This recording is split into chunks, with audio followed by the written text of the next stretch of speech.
I'm about to share some knowledge with you that will give you the optimal framework for how to pick layer one blockchains that will stand the test of time. Now, it's no secret that when it comes to investing into technology, platforms have been the best investments. Let's take a look at TradFi. Google is the best search engine platform. Facebook, the best marketing platform or advertising platform. Amazon is the best online retailing platform. The list goes on and on. Had you invested into any of those companies in their early days and you held out, you made life-changing returns depending on how much you invested. Now, these same patterns have shown themselves and will continue to show themselves in crypto as well, as layer one blockchains, which are platforms that allow smart contracts to be built and coded on top of them, have been the best investment so far and will continue to do so. Like, even if you look back to the bull market, layer ones made up 60 to 75% of the market at any given time. And I can guarantee you with absolute certainty that 20 years down the road, it's going to be the best platforms that end up being the best investments because they're going to have the most users and the most network effects. Now, in this video, I'm going to give you the appropriate lens to look through when it comes to picking and investing into layer one blockchains. To do that, we're going to cover how all technology inventions came from nature. We're going to discuss division of labor and how it makes processes more efficient. And we're going to discuss monolithic versus modular blockchains and what it's going to take to scale these layer one blockchains. And I can guarantee you that after you watch this video, you will never look at layer one blockchains through the same lens, or technology period for that matter. Now, before we get into this video, I have to say that this is not financial advice. Please consult with your financial advisor before making any investment decisions. This is for your education purposes only. Always condone your own research. Now, let's get into the content. All great technology inventions was inspired by nature, most of which came from the human body, as we're still the supreme creation. You can look to nature on not just how to build things, but also how to maintain them and how to grow/scale them.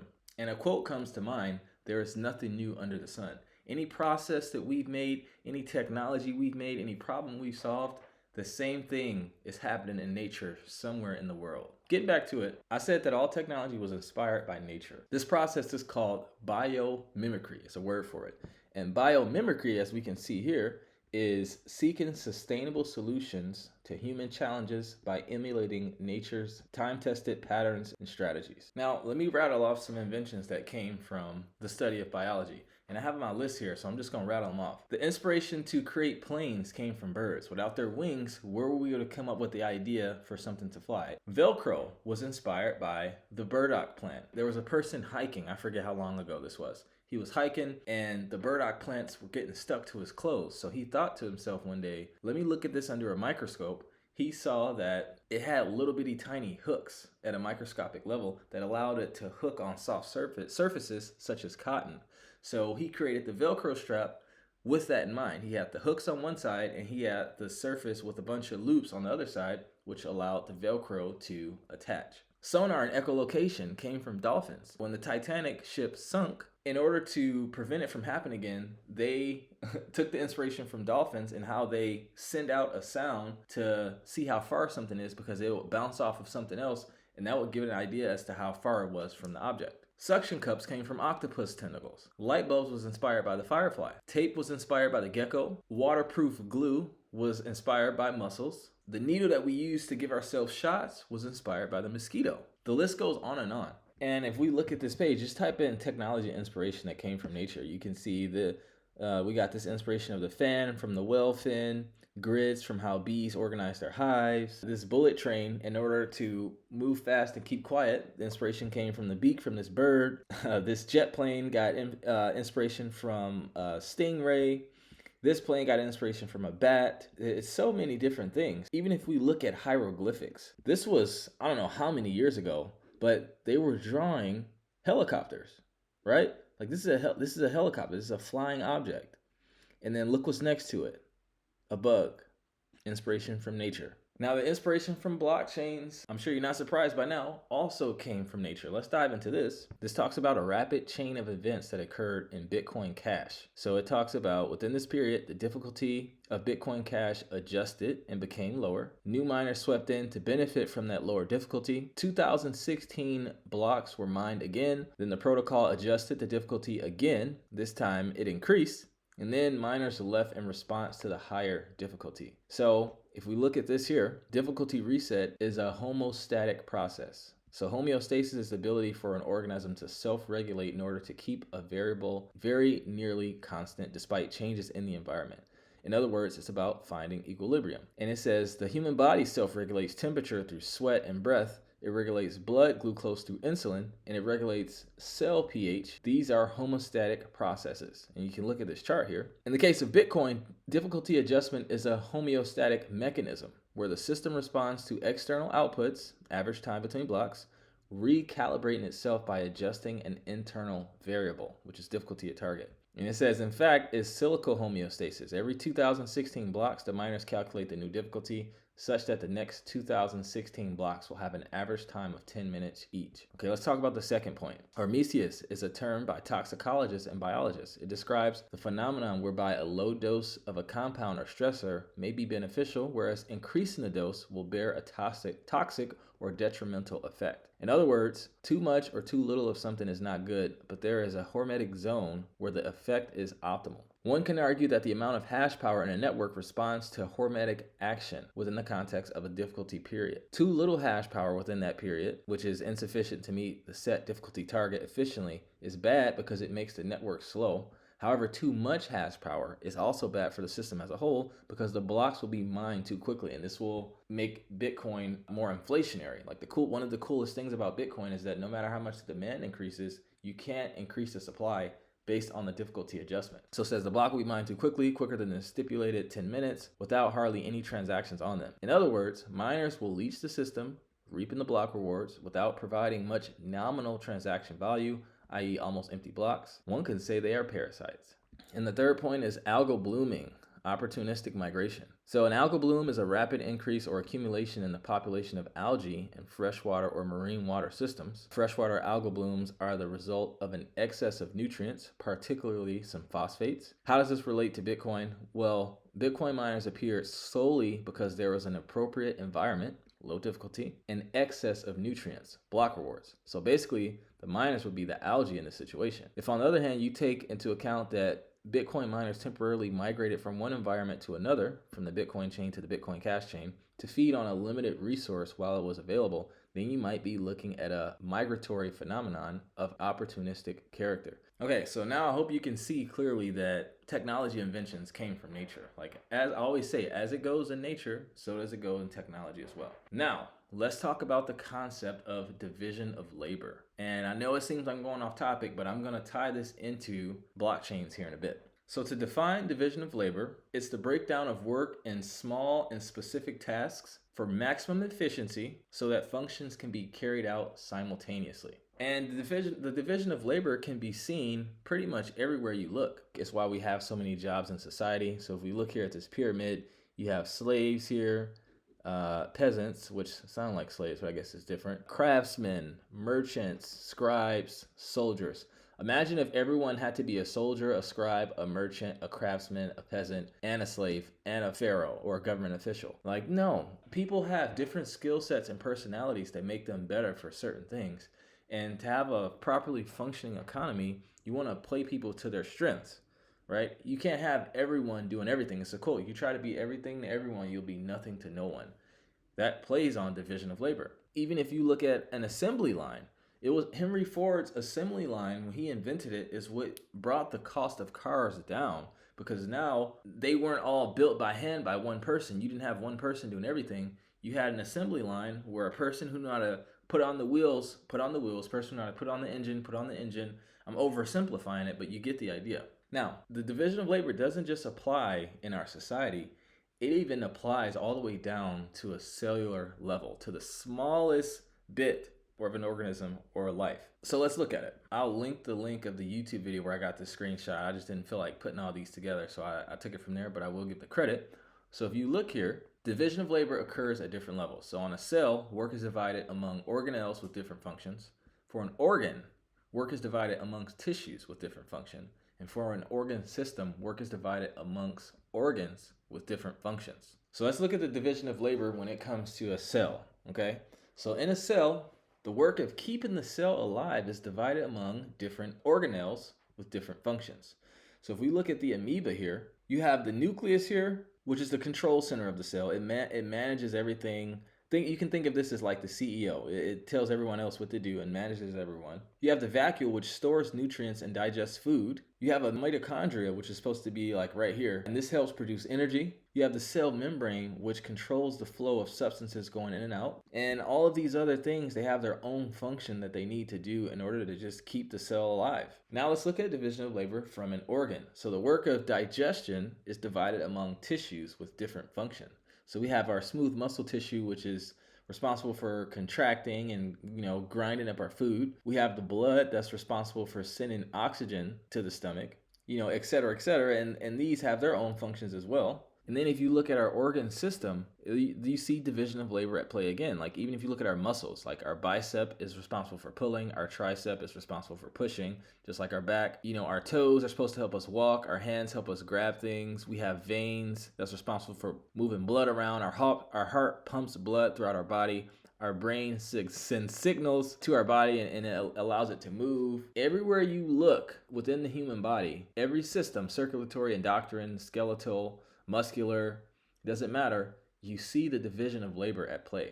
Okay, so now that we just finished diving deep into biology, let's look at how the division of labor applies to technology. Let's take a look at the chip wars and what help microprocessing chips eventually be able to scale and bring the cost down. So this is an article by Polinia. Hopefully I pronounced that right. I'll link this here in the description. But the title of it is Processors and Blockchains. Modular is Revolutionary. And the word modular is synonymous with division of labor. Okay. For the longest time, CPUs and GPUs were just one slab of silicon called a silicon die. In the industry, this is called a monolithic die or a monolithic chip.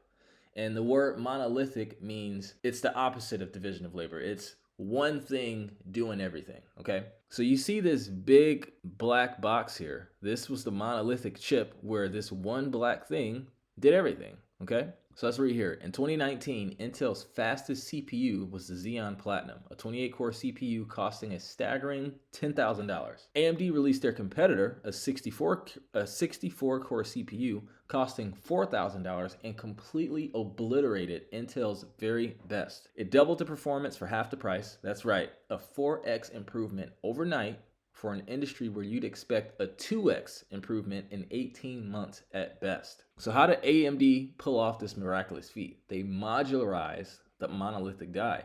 This looks just like the amoeba, doesn't it? Instead of one giant slab, you now have 8 tiny modules called chiplets and one medium-sized die in the middle coordinating everything. That's exactly what the nucleus did for the cell. Remember I said it was the CEO in the middle and it regulated everything else. They literally set this up just like that, and that's what allowed it to scale. This is how AMD brought twice the performance at half the cost and beat Moore's law manifold. Of course, Intel's response was to FUD this revolutionary approach, which means fear, uncertainty, and doubt, derogatorily calling it glued together. And needless to say, they were scrambling to design their own modular architectures. A couple of years later, Intel is now all in on the modular architecture. Their latest supercomputer chip contains a staggering 47 smaller dies to make one whole. And it says obviously they're not going to call them chiplets or modules. They have to come up with their own terminology, tiles. And this is an order of magnitude greater performance than would be possible with a single monolithic die. NVIDIA, AMD, Intel, and others, everyone building high-performance processors is going to transition to a modular processors or be technologically obsolete. So if we look here, they did the same thing. They have their manager and then they have all the tiles. Like they literally took a modular approach and incorporated the division of labor. And now he's saying, just like AMD split up the CPU to unlock impossible efficiency, blockchains are undergoing the same revolution. Let's talk about this. So I'm pretty sure you've seen this before. If not, let me break it down for you. In blockchain, there is something called the blockchain trilemma. You have scalability, decentralization, and security. You have to pick two. So if you look at Bitcoin, it is very decentralized and it's very secure, but it's not scalable. Hence, it can only do 7 transactions per second. Ethereum is the same thing. If you look at a Solana, it's scalable. Shoot, some might even say it's not secure, but they're not decentralized. They don't have a lot of nodes and they make it hard to become a node, so the network can be compromised. It's the same thing with the Binance Smart Chain. It's very scalable. I guess it's secure, it hasn't been hacked, but it's not decentralized. So in order to touch all 3 points on the triangle, you're gonna have to do something that optimizes for scalability, something that optimizes for security, and something that optimizes for decentralization. Just like the chips did, just like sales do, just like we do in our economy. It's the same thing that has to happen with these blockchains. So let's talk about this further. Speaking of the trilemma, before we get into it, we have the same thing playing out in life. It's fast, cheap, and good. If you want something fast and good, it's not going to be cheap. If you want something fast and cheap, it's not going to be good.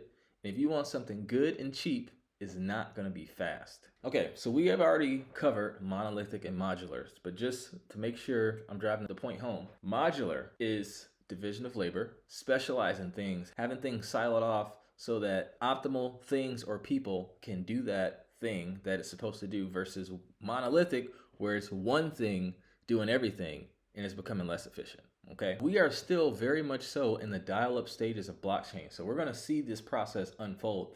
But I believe 100 billion% wholeheartedly that it's going to be the modular blockchains that are going to win, that are going to scale. Why? Because we just seen that going back to the beginning of the earth in technology and in humankind, modularization has been the thing to help things scale, division of labor. Okay, so let's talk about monolithic and modularity as it pertains to blockchains.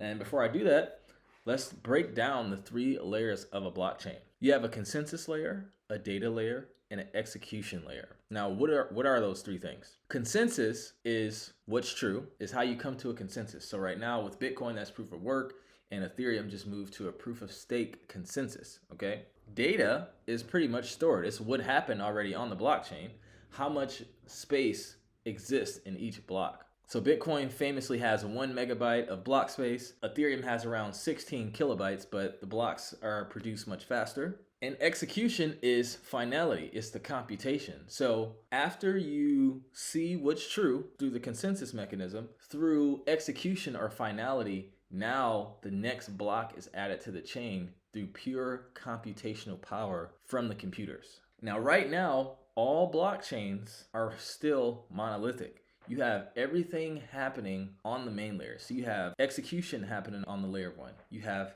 data being stored on the layer 1. And then you have consensus happening on the layer 1 as well. Now, what is it going to look like for a blockchain to get out of the triangle, the trilemma, or hit all 3 points? They're going to have to modularize. Well, what does that look like? Well, I just told you that the consensus, the data, and execution are all happening on layer 1. So for them to modularize, this is what needs to happen. Consensus is going to be the thing that happens on the layer 1. The data needs to be stored on shards through a process called sharding. These are like parallel blockchains that run alongside of the blockchain, so you can kind of just like check to see all the data, all the transactions, and everything that happens. So now you don't have all of that data clogging up the main layer. Blockchains are in the business of selling block space. No matter what your application is, like let's say you're building an application on ETH, whether that's an NFT project, a decentralized exchange, a borrowing and lending platform, a derivatives platform. In order to have transactions on your dApp on Ethereum, your transactions need to be included inside of that block. So that means everyone with these applications are competing to get inside of these blocks, right? It's just like if you were catching a train. If everyone's trying to go to the same place and it's only one train, everyone's not going to fit.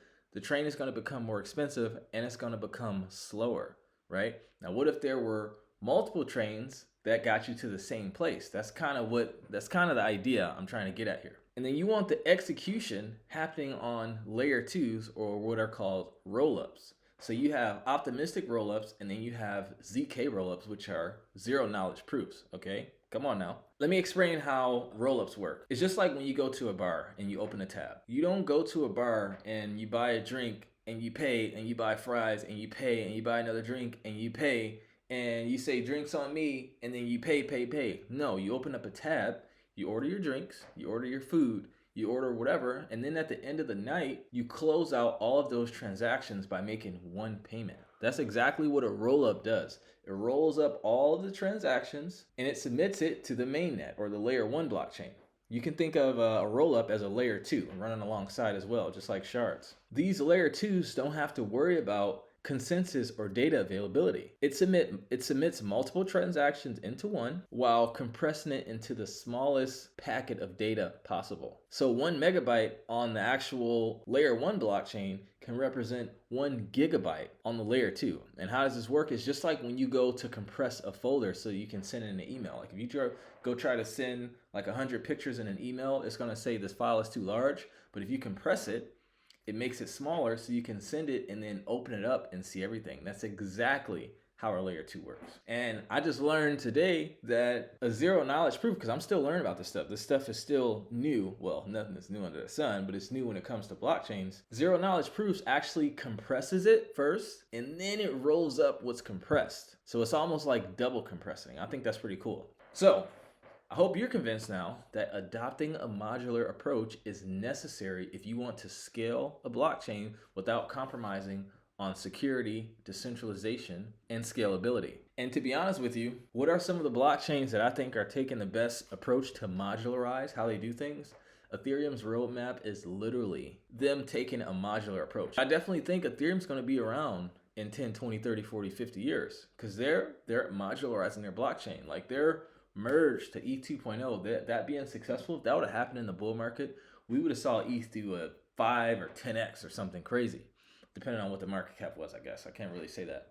But it's going to be the modular blockchains that win. Now, I just gave you the best lens to start looking through when analyzing layer 1 blockchains. And I tell you to start looking through because that's just the start. You still have to conduct fundamental analysis and look at the team, make sure you think they're credible. Look at what the blockchain is optimizing for. Like just like there are multiple internet browsers, I think there's going to be multiple blockchains. Like I like the concept of blockchains as cities. You're going to have blockchains built for gaming, blockchains built for DeFi, blockchains built for NFTs. People are going to use different blockchains for different things. Okay, so there's still other research that has to be done. But if the blockchain isn't taking a modular approach, I think it's just going to be dead in the water because it's going to lose out to a blockchain who does, because they're not going to have to compromise any of those things on the triangle. Like it's still a lot of things you want to look for, but modularity is the most important thing. And that's true in biology, and that's true in society, and it's also true in technology, as I just proved to you. I hope you got value from this video. I truly ask you to consider subscribing as we're trying to grow this channel and get this message out to the world. Share this video with a friend, let me know your feedback. Let me know which blockchains you want to cover. So with that, I thank you so much for tuning in. I love every single one of you, and I will see you in the next video.